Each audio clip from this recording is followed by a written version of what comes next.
নমস্কাৰ এই মুহূৰ্তত আহি পৰিছে কেইবাটাও গুৰুত্বপূৰ্ণ খবৰ আৰু এনে ধৰণৰ খবৰসমূহ নিতৌ চাবৰ কাৰণে চেনেলটো সাবস্ক্ৰাইব কৰি ভিডিঅ'টোত এটা লাইক কৰি দিব।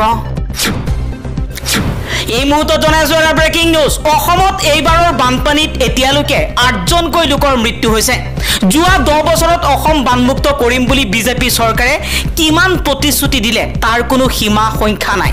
কাম একো হোৱা নাই, কেৱল মথাউৰি নিৰ্মাণৰ নামত কমিছন আৰু কমিছন। 2 বছৰ আগৰ বান সাহায্য চৰকাৰে এতিয়ালৈকে দিব পৰা নাই। হিমন্ত বিশ্বৰ 1 নম্বৰ অসমৰ নমুনা এয়া। পৰৱৰ্তী খবৰ, দুৰ্নীতিগ্ৰস্ত নেতাৰ ঠাই বিজেপি।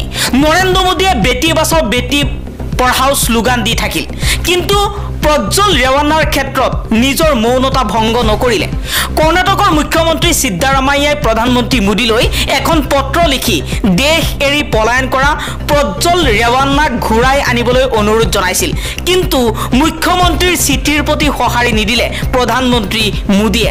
ইয়াৰ পৰাই বুজা যায় যে নাৰী নিৰ্যাতনকাৰী প্ৰজ্জ্বল ৰেৱানাৰ গোচৰ সন্দৰ্ভত প্ৰধানমন্ত্ৰী মোদীয়ে কিমান গুৰুত্ব দিছিল।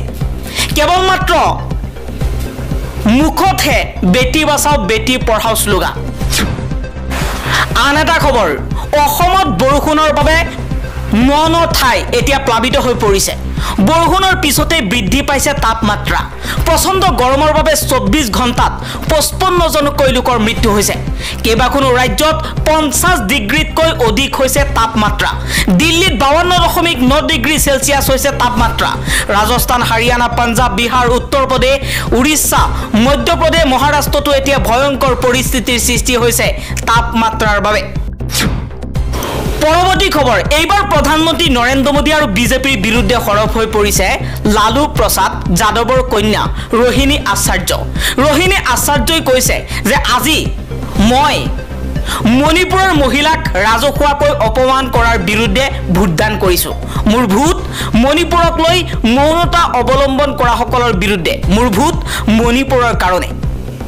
আজি দেশত অন্তিম পৰ্যায়ৰ ভোট গ্ৰহণ চলি আছে আৰু তেনে সময়তে লালু প্ৰসাদ যাদৱৰ কন্যাই এই মন্তব্য কৰিছে। এই মুহূৰ্তত জনাইছো এটা ব্ৰেকিং নিউজ। প্ৰধানমন্ত্ৰী নৰেন্দ্ৰ মোদী ধ্যানত বহিছে। এতিয়া প্ৰধানমন্ত্ৰী মোদীৰ ধ্যানক লৈ প্ৰশ্ন উত্থাপন হৈছে। ধ্যান নে ফটোশ্বুট কৰিছে প্ৰধানমন্ত্ৰী মোদীয়ে? প্ৰতি 30 মিনিটত নতুন ভিডিঅ' প্ৰকাশ। মোদীৰ আশে পাশে কিমান কেমেৰা আছে? ইয়াৰ ঈশ্বৰৰ আৰাধনা নে নিৰ্বাচনী প্ৰচাৰ? পৰৱৰ্তী খবৰ, প্ৰধানমন্ত্ৰী নৰেন্দ্ৰ মোদীয়ে বিগত 10 বছৰত ভাৰতত ঘৃণা বিয়পাই আহিছে। নৰেন্দ্ৰ মোদী হৈছে প্ৰেমৰ শত্ৰু। নৰেন্দ্ৰ মোদীয়ে কেৱল মুছলমানৰ প্ৰতি ভয় দেখুৱাই আন সম্প্ৰদায়ৰ ভোট লাভ কৰিব বিচাৰিছে। প্ৰধানমন্ত্ৰী মোদীৰ বিৰুদ্ধে সৰব হৈ এই মন্তব্য কৰিছে AIM-IMৰ নেতা আছাদুদ্দিন ওৱেইছিয়ে।